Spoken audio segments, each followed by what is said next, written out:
अस्सलाम अज गोभी गोश्त बना रहे हैं तो 3 पाव गोश्त तो 2 विच प्याज ने तो इतना सारा पानी ने किन्ना हाँ जी ये ना देख लो तुसी 2 इंच का अदरक है तो एक गट्ठी ओदी लसन की तो इनू पी के ना तो विच पाना है अदरक लसन भी है और उत्ते 4-5 मिर्चां ग्रीन वो भी ग्राइंड करके तो असी विच पानियां ने ये 2 प्याज पाए ने ते हुण एडे एडे 2 टमाटर पाए ने ठीक है 2 टमाटर ये असां ये नहीं पीसे ये इंज ही पा दिते ने क्योंकि गोश्त गलेगा तो यह भी नाल गल जाणगे।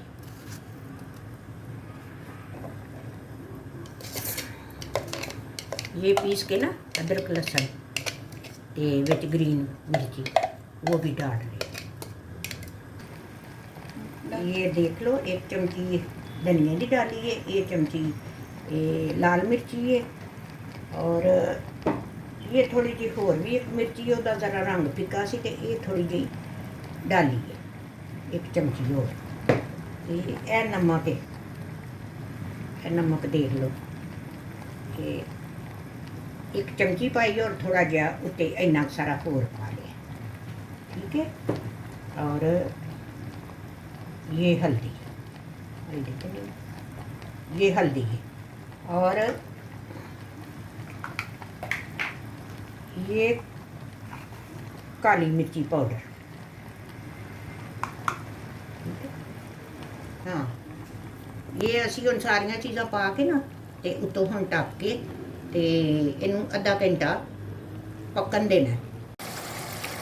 ये आलू डाल रहे हैं हम गोश्त भुज गया तो नाल नाल थोड़े आलू भी भून लेंगे इस वास्ते कि गोभी में पानी तो गोभी फिर जल्दी गल जाती है तो आलू जरा थोड़े जोड़े ने थोड़े गलते नहीं इस वास्ते आलू में पहले थोड़ा डाल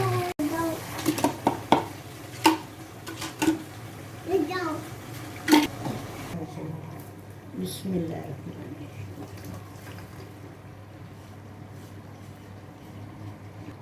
हाँ जी हुण गोश्त भुन लिया सी ते इहदे विच हुण असी गोभी पाई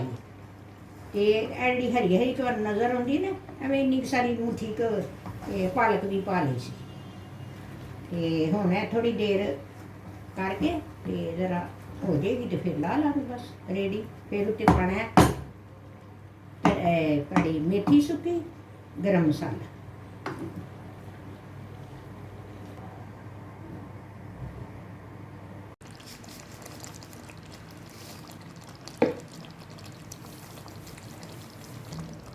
ये है सुक्की मेथी